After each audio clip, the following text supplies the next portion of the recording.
മൂവാറ്റുപുഴ ചന്തക്കടവിന് സമീപം 1.25 കിലോ കഞ്ചാവുമായി ഇതര സംസ്ഥാന തൊഴിലാളിയെ പോലീസ് പിടികൂടി. വെസ്റ്റ് ബംഗാൾ സ്വദേശി ഇന്ദ്രജിത്തിനെയാണ് രഹസ്യ വിവരത്തിന്റെ അടിസ്ഥാനത്തിൽ നടത്തിയ പരിശോധനയിൽ അറസ്റ്റ് ചെയ്തത്.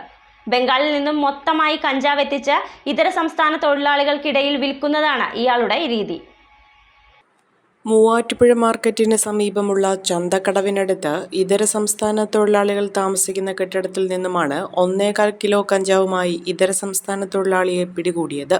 വെസ്റ്റ് ബംഗാൾ സ്വദേശി ഇന്ദ്രജിത്തിനെയാണ് മൂവാറ്റുപുഴ സ്റ്റേഷൻ ഹൗസ് ഓഫീസർ ബേസിൽ തോമസിന് ലഭിച്ച രഹസ്യവിവരത്തിന്റെ അടിസ്ഥാനത്തിൽ അറസ്റ്റ് ചെയ്തത്. ഇയാളെ 2 ആഴ്ചയിലധികമായി പോലീസ് നിരീക്ഷിച്ചു വരികയായിരുന്നു. ബംഗാളിൽ നിന്നും മൊത്തമായി കഞ്ചാവ് എത്തിച്ച് മൂവാറ്റുപുഴയിലും പരിസര പ്രദേശങ്ങളിലുമുള്ള ഇതര സംസ്ഥാന തൊഴിലാളികൾക്ക് ചില്ലറയായി വിൽക്കുന്നതാണ് ഇയാളുടെ രീതി. ഇയാളുടെ ഫോൺ നമ്പറും ഗൂഗിൾ പേയും അടക്കമുള്ള എല്ലാ സംവിധാനങ്ങളും പോലീസ് നിരീക്ഷിച്ചു വരികയായിരുന്നു. പൈനാപ്പിൾ കൃഷി ജോലിക്കായാണ് ഇയാൾ മൂവാറ്റുപുഴയിലെത്തിയത്.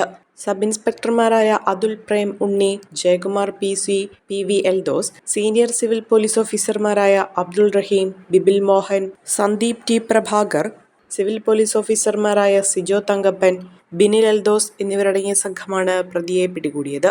ഇയാളിൽ നിന്നും ലഭിച്ച വിവരങ്ങളുടെ അടിസ്ഥാനത്തിൽ കൂടുതൽ ആളുകളെ പോലീസ് അന്വേഷിക്കുന്നുണ്ട്. Omania Mobiles, AM Road, Perumbaur, PO Junction, Muvatupuzha, near Ant Theatre, Kodamangalam, near St. Peter's, Kolanjeri, Kidakkambalam Road, Pattimattam, Panachiyam Road, Odakali.